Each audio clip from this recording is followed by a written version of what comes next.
to shush the Dynamo Kyiv fans. Shevchenko scores to put us 1-0 up. Oh, yes!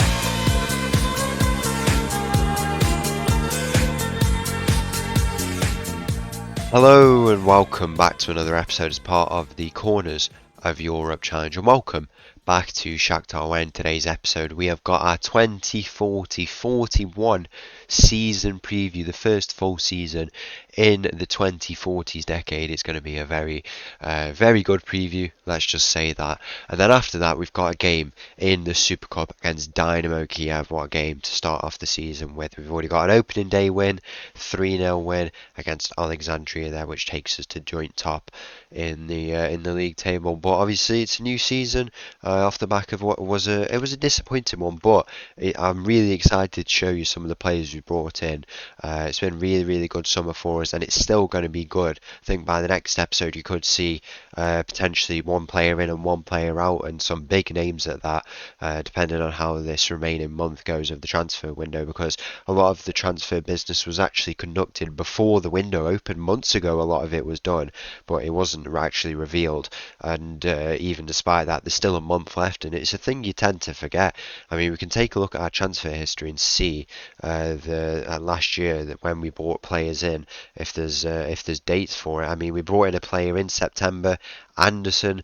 When was it? Which year was this? This was 2 years ago. So Anderson came in on the 21st. He was quite a late one.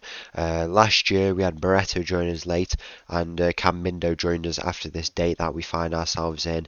There's always been signings that I've made on the first day of the transfer window, but for example here, Ouattara joined in September as well. So there's still some late signings that could be made. But if you go to this page here, 152 million spent, 57 out, so it's a big loss.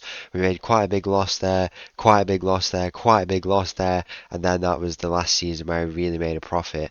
But I guess it's good to spend that money whilst when we have it. It's never really been a thing that we've done, but we might as well go and try and do it a bit more whilst we're here. If they're giving it us to spend, why wouldn't we go and do it? We'll go and take a look at the other side of the page. It transfers out. The first player, Neto, has left us. He's gone over to Al Delisle, as you can see here, for a fee of 27 million, was it? Yeah, 27.5 million on his last year of contract. Potentially doesn't have the the ability that we need anymore, and he's gone over there to collect his wage for the rest of his career. So he's a good servant for us. Had 75 league games, 20 goals, and overall has been a big part of this process. Next player out, Tom Janssen. He has left as he's gone to Al Kyiv. I mean, I thought he could break into the team, and I guess he did. He had a key role in the last few seasons. He had those injuries 2 years ago, and then kind of broke back in last year. But same again with him, 32. I brought these players in who were around 28 years of age when I brought them, and now they've gone on and developed, and it wasn't a bad thing because they've got us to where we are. But now it's time to move them. He moves on for a fee. It was for a free deal, actually. So on Neto, did we make a profit? I feel like we did. Yeah, we made a profit there, as you can see. Tom Janssen, we wouldn't have made a profit, but I don't think we spent loads on him. Yeah, 17.25 in the early days when we were spending little amounts. Jackson has left us. He's gone over to Club America, actually, which is really good for him. I hadn't realised he's gone there. He's got a key role there as well. It's a very good move for him to go there. A very top club. We'll be playing in the Libertadores, I assume. Very good move for him on a free deal. The first signing we ever made for 1.7 million. He moves on now. Gave us 5 really good seasons. And now has done his contract and will be leaving us for that club. Kryliuk was a player who didn't really get too many minutes. He came back on loan, played a few games for us. He's gone over to Dnipro now, and hopefully he can get a few more minutes there. Is he an academy graduate with us? Yeah, he is. So hopefully he can go and continue to develop domestically there. Ryazanov, we already knew about this. He has left us to go to Panathinaikos. He gets a regular starter role, which should be a really good move for another one of our. He's not an academy graduate actually, but so I know he is. He made the, as you can see there, it gets a bit confusing sometimes, but a good move for him overall. Anderson is the big one who has left us. Felipe Anderson has left us. Now, it was an interesting one with him because he was on his last year of contract, and a few months ago, he said he was going to explore his options, do that thing where they explore the options, a bit silly. 30 years of age now when at this point. Obviously he's about to turn 31 as well with his birthday at the end of the month. We signed him for 82 million and got only 55 million back. So we made a loss of what's that? That's 27 million. But for 2 seasons where he was a key part in that team, a starting role, a 27 million, if that's how much we paid for him, it's just like you've got to consider it. It's 27 million and that's the end of his contract. We get the money up front to sign a replacement for him.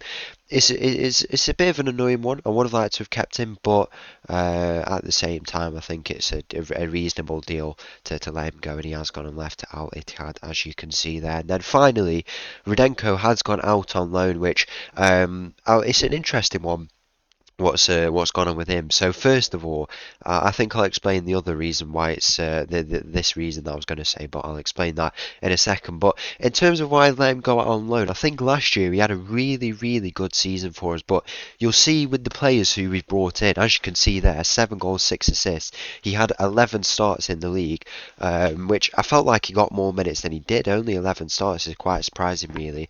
I thought, we were making suggestions that he could actually break into the first team.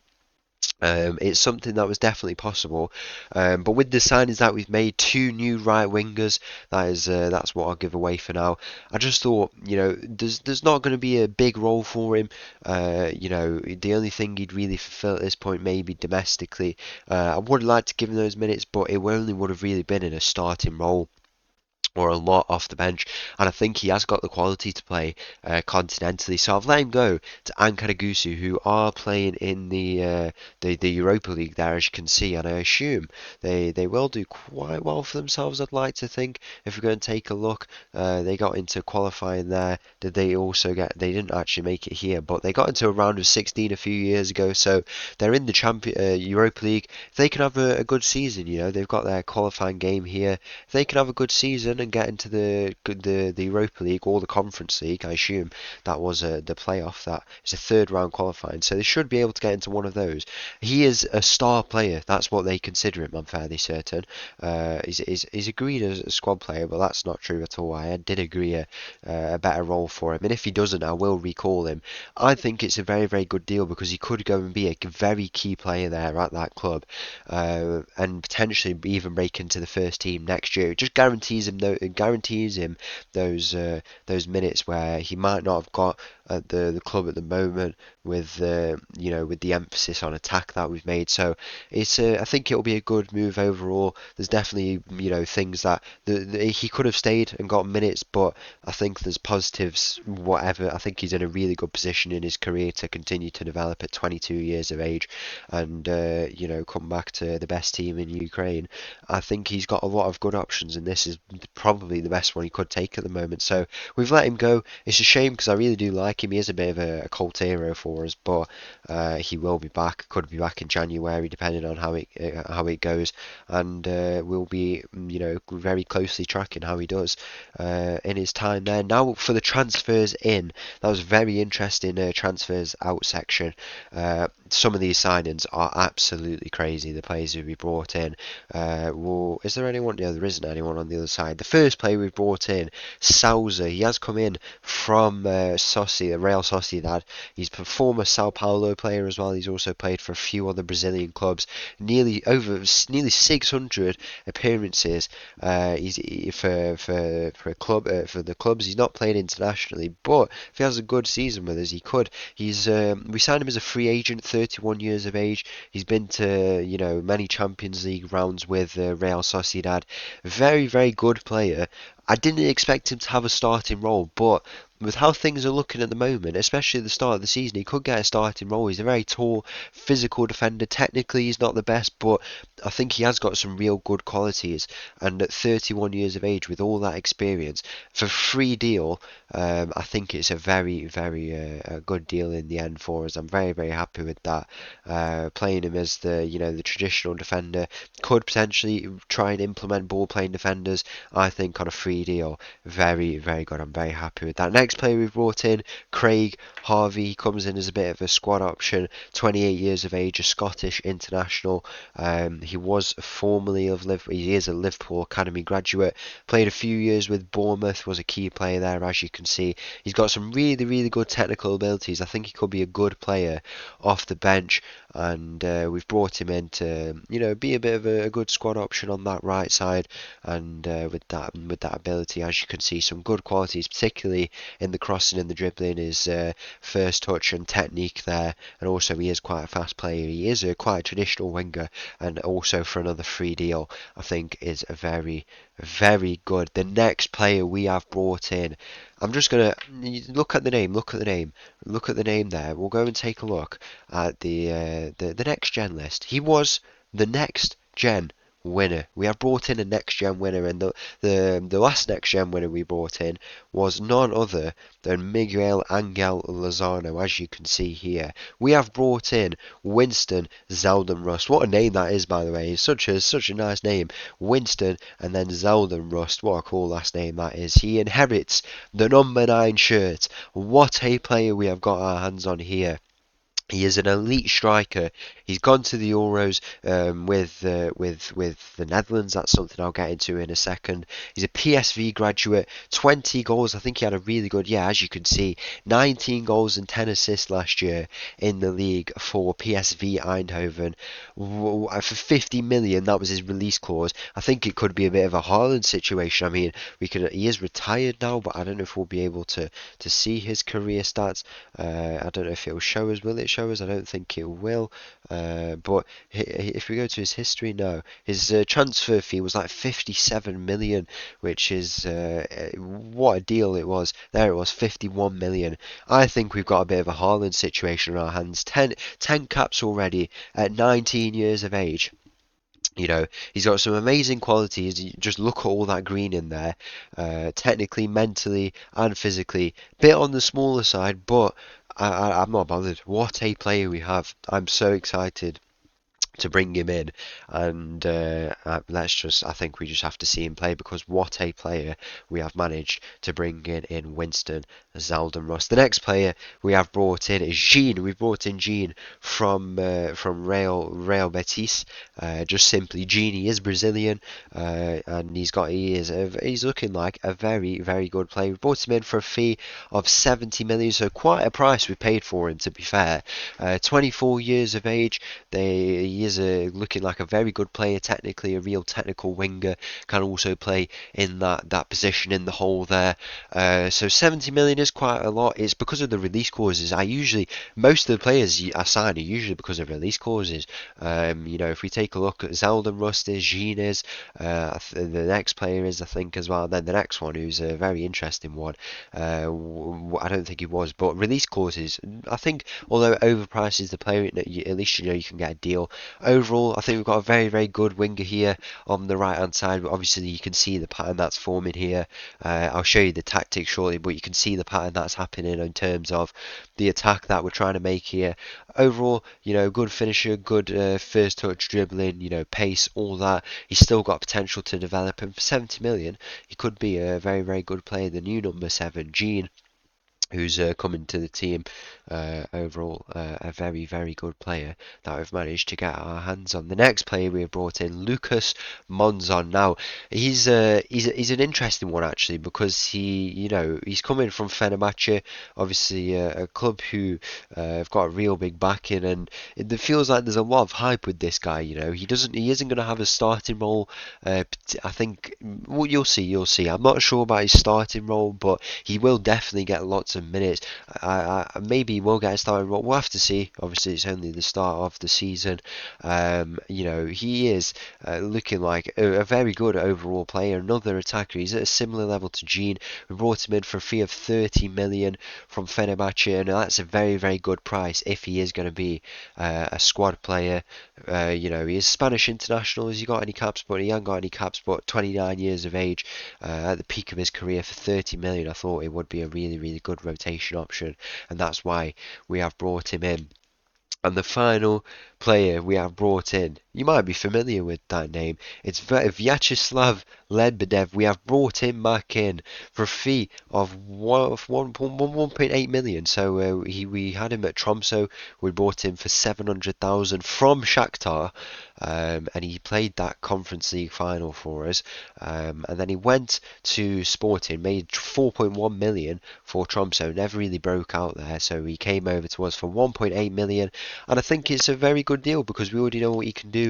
He's a very capable player. Was a really good player for us at Tromsø. He made 120 appearances. I didn't realise he played that many games because I didn't feel like he was. Oh, that would have been after we left because he did join us quite late. But 120 games at Tromsø.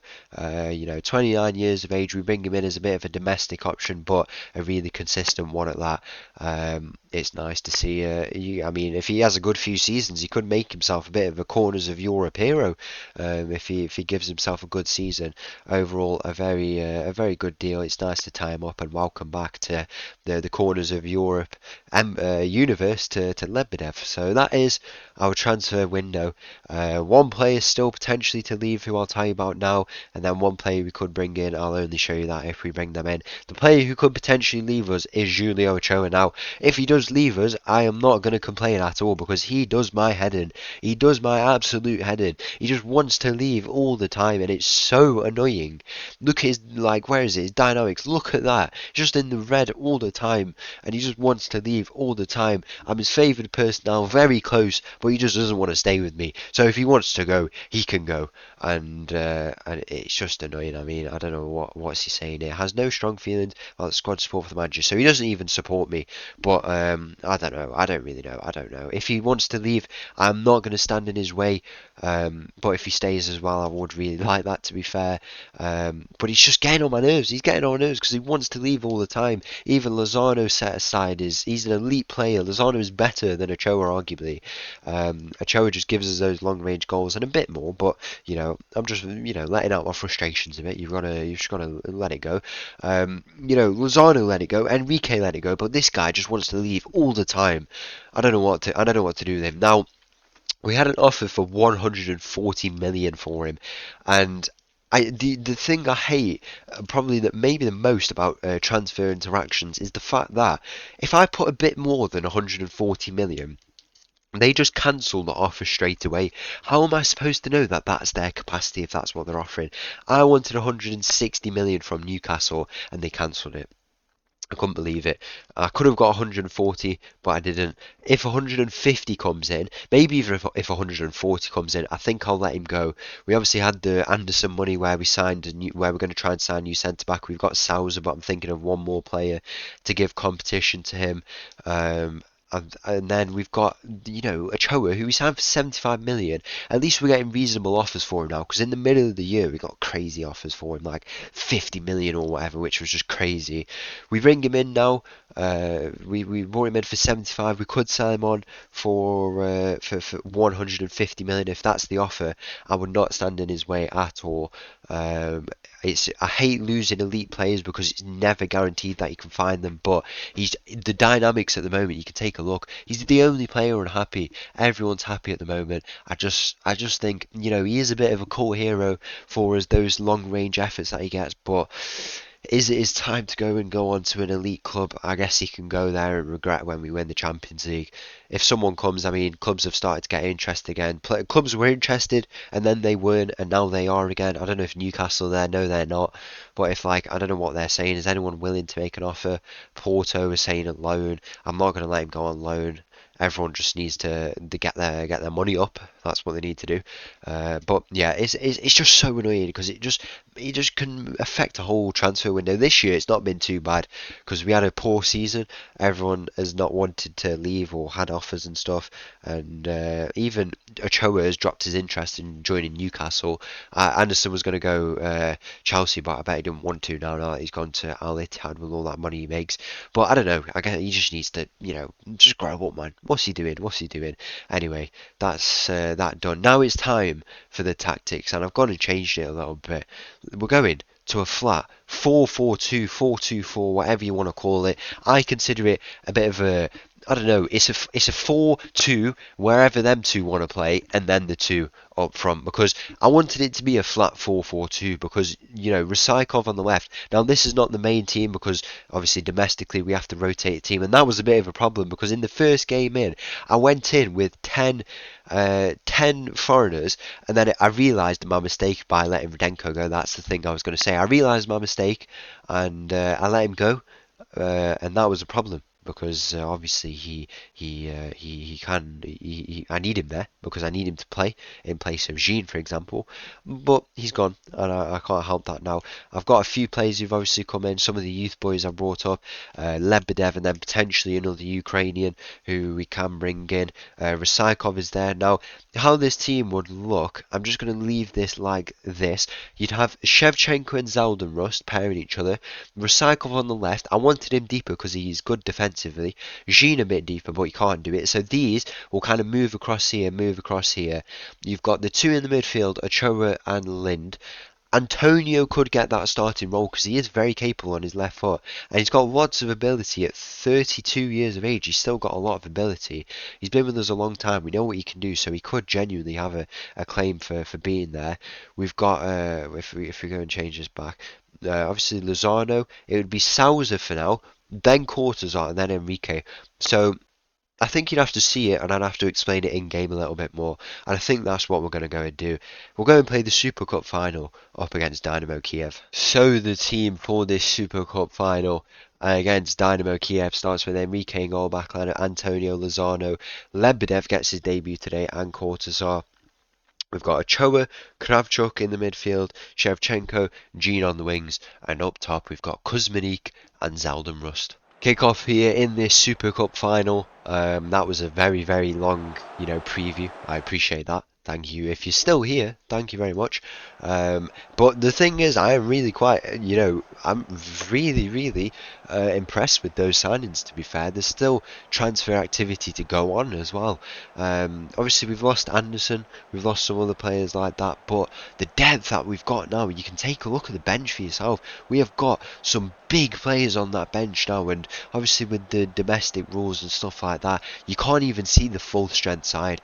This team, I'm just, there's always going to be doubts in my mind. There's one thing that I've not developed as a manager yet, and that is not having doubts when you've brought in these players. And domestically, we're not going to be able to see it, but tomorrow, when we should be back in the Champions League, we do have a playoff, which I don't know how. Shevchenko's in here and he puts the ball just over with that early chance. We have a playoff. I don't know how, because surely it would have been, I don't know, is it so the league would move down based on last year's performance, is it? Is that why we get a playoff? If not, that means the season that is being based on where we have to play a playoff is the year we got to semi-final. So I don't know how that works, but I guess it does. We've moved down. We have a playoff. I think we will make it.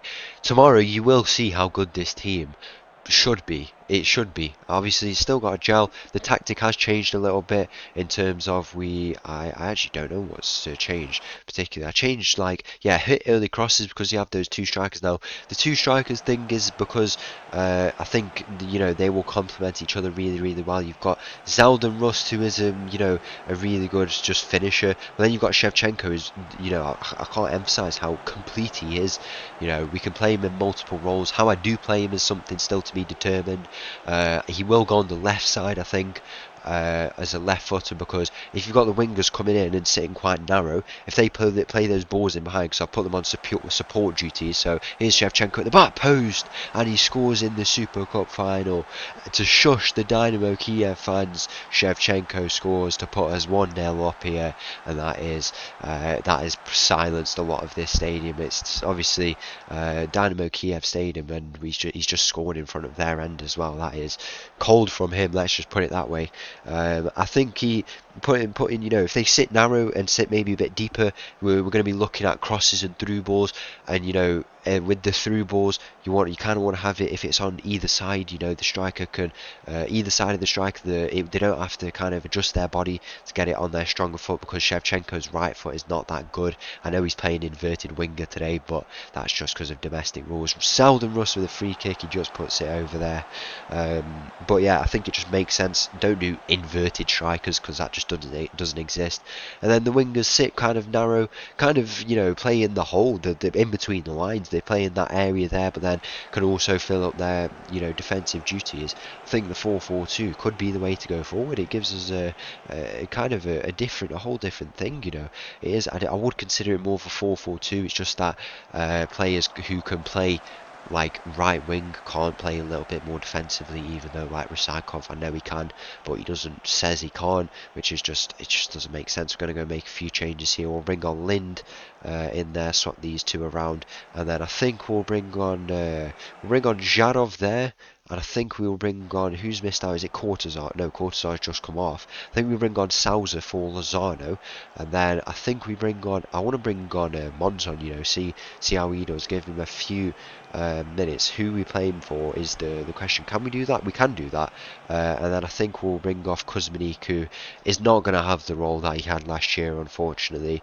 I don't think that will be the case. But in terms of this formation, the way we changed, obviously play those crosses.